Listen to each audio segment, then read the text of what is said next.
What is going on? This is Cody, and you are tuned in to B-Boy 45, broadcasting from the Seacrest Studios here at Children's Hospital, Colorado. And we have a very special treat. I mean, a huge treat, an enormous treat for all of you guys. We've got a special edition of the latest news to keep you in the groove with Maya. Maya, who is on the line with us today? Billy Crystal. Oh my gosh, Billy Crystal! Woo! You guys know him from Monsters, Inc. He did the voice of Mike Wazowski. He's done a million movies, and we are so excited to have you. Welcome. How are you today? I'm great. It's so happy to be here with you, Maya. Awesome. Maya, take it away, girl. Okay, so just first of all, I just want to say what an honor it is to be talking to you right now. The honor's all mine. The honor is all mine. And I'm so excited, but I'm also a little overwhelmed and starstruck. So Because I'm so handsome. I get it. It happens to me all the time. So you've been in so many iconic roles, and you've had a very successful and prolific Hollywood career. Can you tell us how this all began for you? Well, how old are you, Maya? 18. You're 18. Okay. Yeah, I had to think about that for a minute. Well, sometimes I have to think about how old I am, too, so I totally understand. When I was really small, 3-4 years old, I already knew that I wanted to be a comedian or an actor or both, or just to perform. I'm the youngest of 3 brothers, and they were really funny. And so to keep up with them, I was the shortest one. So when you're the shortest and the youngest, you become the loudest. So that's what I did. I started trying to outdo them and perform for my relatives. And then that became school shows, and that became high school plays and musicals. That became college experiences, and that became eventually a career. But it all really started when I was watching television. And when I was growing up a long time ago in the 1950s, which for you is sort of like the Civil War.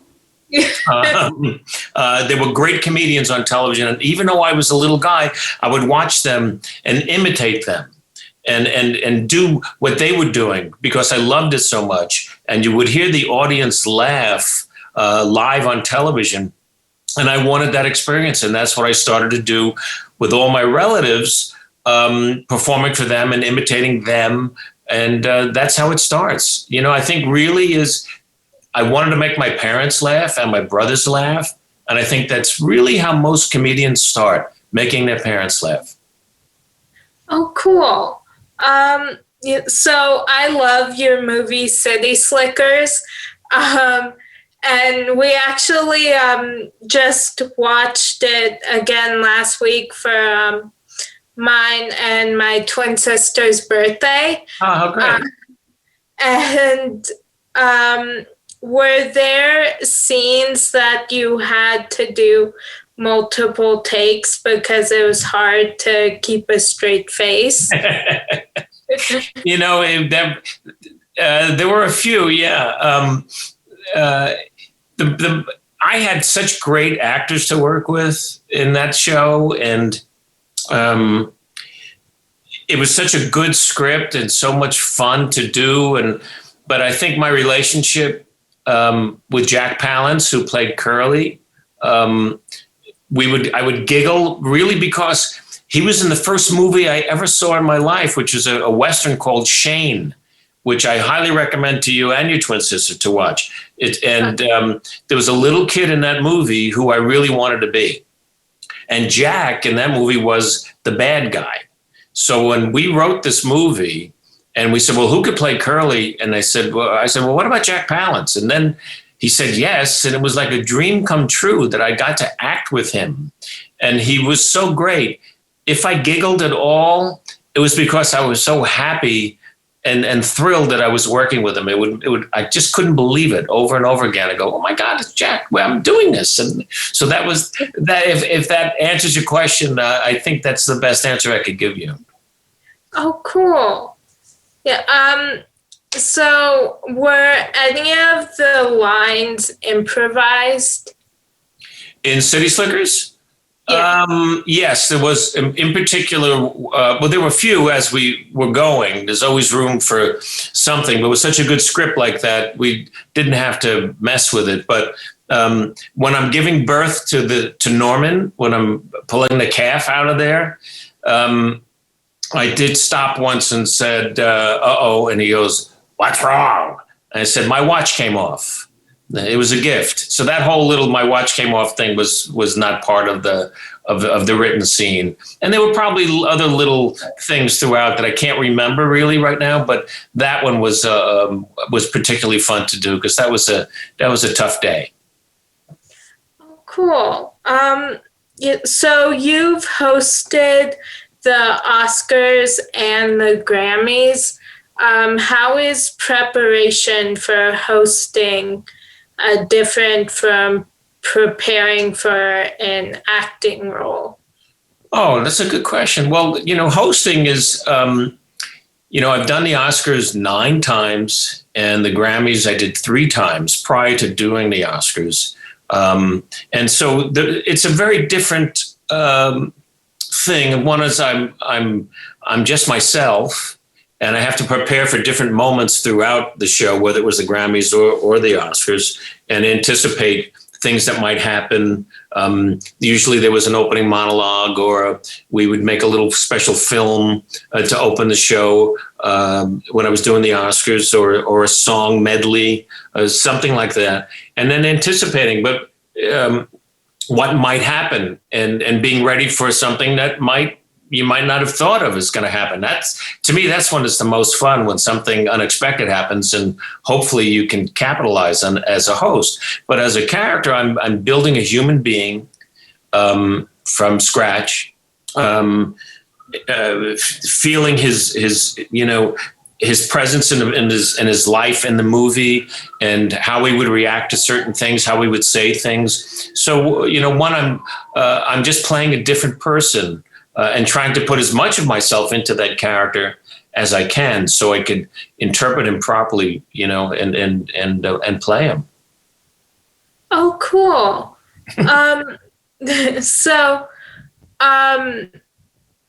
Were you at all nervous to host? I think a little bit of nerves is a good thing. It gives you an energy. But you don't want to get overly nervous, so your mouth is pasty, and you can't get the words out, and your lips are a little bit behind you. You can't have that happen to you. So after a while, if you, and I find it's true not just for hosting an event or something, but in life, if you're prepared and know what you're going to do and that you can handle a situation, then you shouldn't really be nervous. You should be excited. So I think that's the difference between the two. So the first time I hosted the Oscars, I was a little bit nervous just because it was the first time. And when I walked out there and saw all of these gigantic movie stars and directors and producers and looking at you and hoping you're going to be good, the first time I had a little bit of flutters, I have to say. But after that, I don't remember being really nervous. I was just really excited. Oh, cool. Yeah. So your play, 700 Sundays, played on Broadway, and you won a Tony. What was the best part of being on Broadway? Well, Maya, I don't know if you've seen the show. You can see it on HBO now, I guess. It was a very personal show. It was the title had to do with the fact that sadly, my father worked 2 jobs, so the only day he had off was Sunday. So I calculated that we only really had 700 Sundays together that were just, us being together. So being able to tell the story of my loss of him and at 15 to the day that I basically walked out on stage to tell the story is really what 700 Sundays is about, is overcoming grief and keeping our family together during these hard times. So to me, that was a great, what's the right word? Cleansing every night, that I got to say what was hurting me and be really funny, but be really honest. And it got very touching to people. And it made us all think about our place with families and about time and about loss. And if I could approach grieving in a funny, but also honest and I think emotional way, then I got to do that every night, 8 times a week. And to me, that was, I love the discipline of it. I love the challenge of every show I did, sometimes 2 a day, for different audiences and telling them the story and having them feel the commonality of what we were all experiencing in our lives. That to me was the blessing of doing that show for the year and I did it on Broadway. And then I took it around the country twice and toured Australia with it too. And it wasn't because it was, in my case, a Jewish family. It proved to whether it was, no matter who you were or what your religion or race or creed was, that everyone has a family and everyone has experienced loss, sadly, but that's the way life works. And so that to me was the great thrill, was to just be out there and telling the story of my beautiful family. So was it difficult to be telling your story in front of a live audience every night? No, that's what I was saying. That was the thrill of it, because every audience is different. Every audience gives you a different kind of reaction. And I can tell from even before I go on how the audience is going to be. And some nights it's just, it's creamy. It's just like, this is going to be a good day. Hot. I can feel it right from when the lights go down and I'm backstage waiting to come out, and you could hear the excitement in the audience. And then some nights there wouldn't be that excitement. And I go, oh, this is going to be work. So that was the challenge, was to reach them, and find out what they were feeling. And there's some moments in the show that are very quiet. There's some very funny moments, and there are peaks and valleys in between. And so I loved to make them laugh for sure. But there's a couple of speeches that I make about the house that I grew up in, which was the set of the show. And I'm just sitting on a little lawn chair telling them about my history in this house. And we'd have 1,500, 2,000 people a night in the audience. And when they were quiet and you couldn't hear anything, to me, that was the most stunning and powerful feeling I've ever had on stage, was that they were just sort of leaning forward to hear what I was going to say next. Oh, cool. Yeah. Sorry, I didn't mean to make you repeat an answer. So, you've done so many amazing things, including the movies Analyze This, The Princess Bride, When Harry Met Sally, Running Scared, and you've also worked on Saturday Night Live. And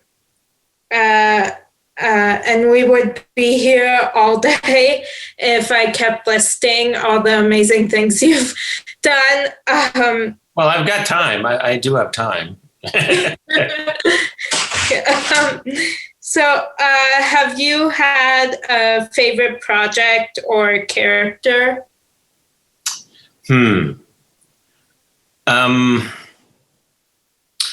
I think, well, I don't know if it's favorite, because the easy answer is to say, yeah, the next one.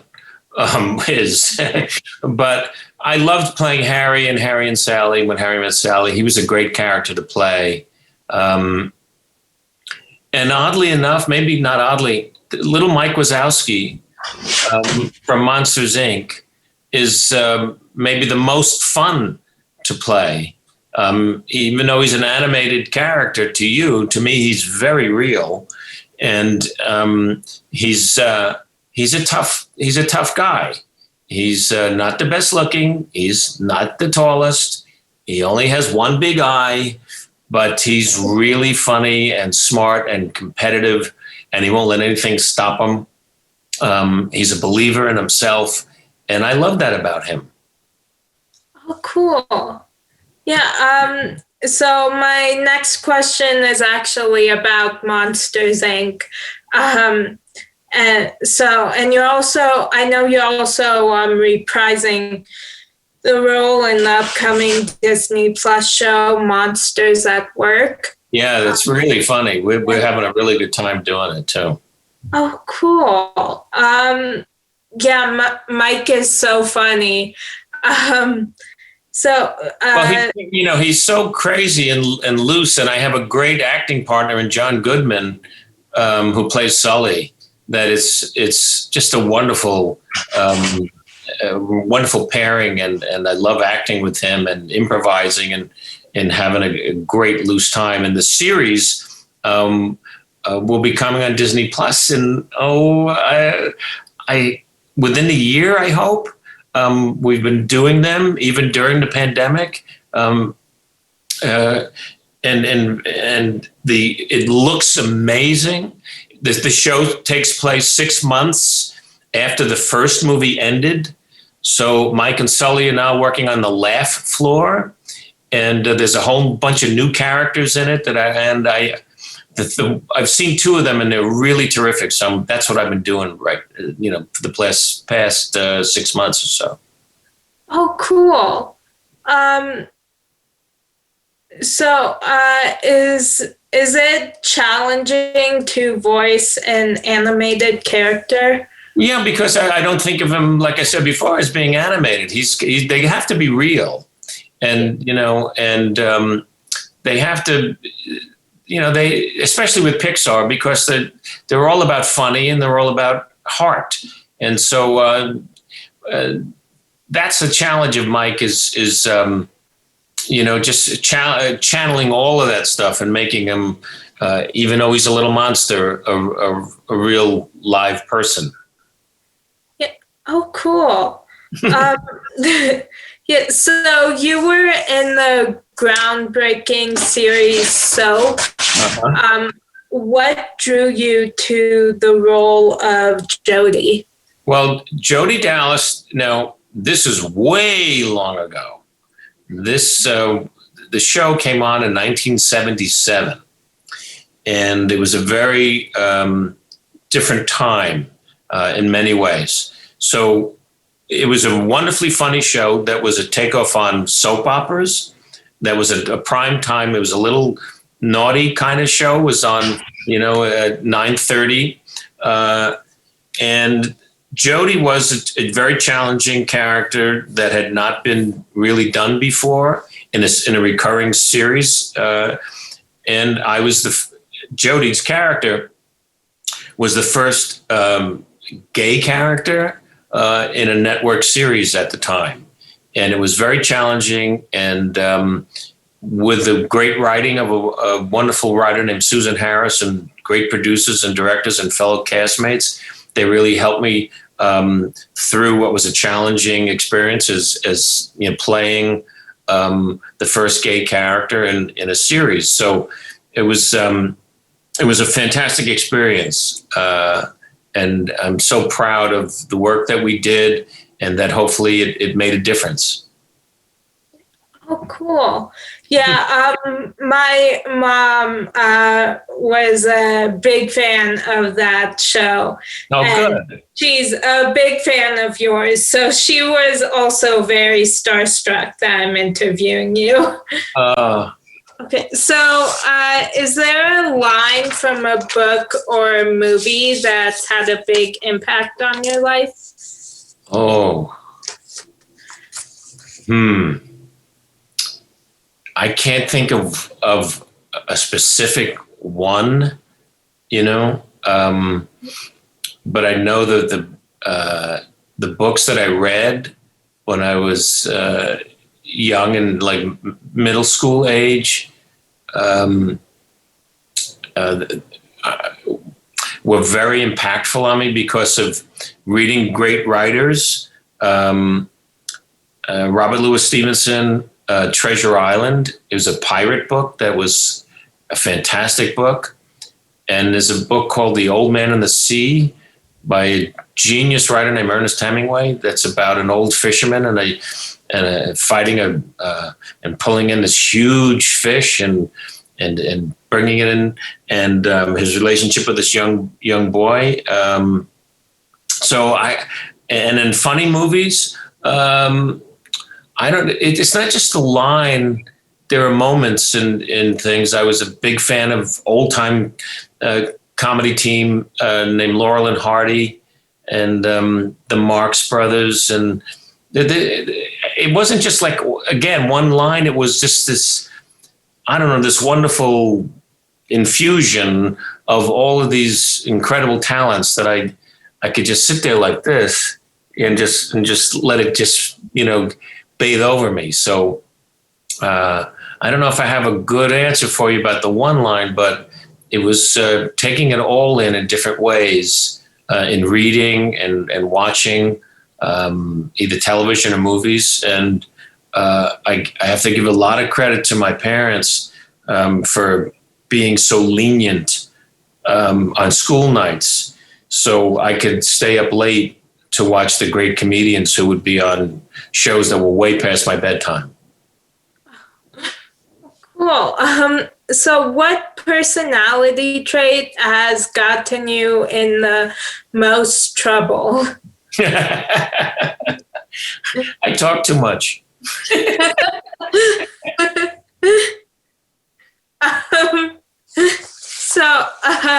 What fictional character would you want to hang out with for a weekend?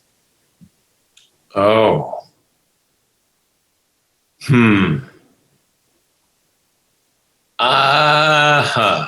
I would guess maybe Peter Pan. Cool.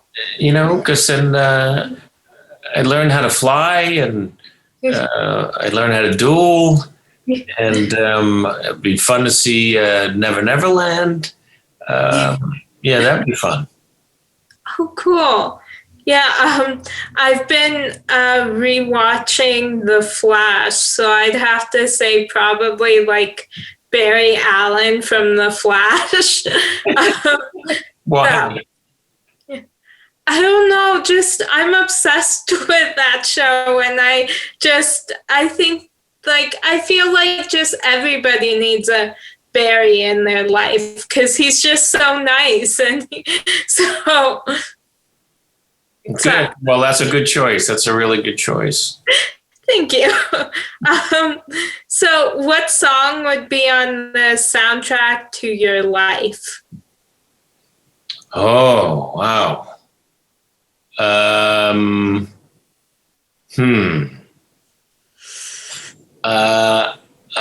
Here Comes the Sun. Oh, I like that song. Yeah. Every time I hear it, it just makes me feel good. And it's something about it that's, I was a huge Beatles fan. When they rose to stardom, it was just when I was, 15, 16 years old. And that's when it was like, they were so important to me. But when I hear that song and I there's something about the simplicity of it that I just, I hear it and I go, oh, I love that. Oh, cool. Yeah. So my last question for you is, who do you consider to be a real life superhero and why? My mom. And the reason is, she's not with us anymore, and gone a long time. Like I said before, when I lost my dad and I was only 15, my mom was now a single parent with 3 sons and got us all through college. Got us, her and my dad's dream was that we all would graduate college, and she made that happen for all 3 of us. She kept us together in the darkest times. She had a great sense of humor, and she was really funny. And in fact, my mom was the voice of Minnie Mouse for a while in the Macy's Thanksgiving Day parades in the late 1930s, a long time ago. And she would sit in the float under this big Mickey Mouse float, Minnie Mouse float, and she would sing songs that Minnie sang. So I get a lot of my, a lot of my performing feelings from her, and a lot of ties in keeping my family as close to me as I do. Fortunately, my brothers have beautiful families, and we all stay in touch. And Janice and I, my wife, we just had our 50th wedding anniversary, and we have 2 beautiful daughters and great sons-in-law and 4 grandchildren. So that spirit of my mom's is with me all the time. So that's as close as I can get to a superhero is her. Oh, cool. Yeah, well, congratulations also.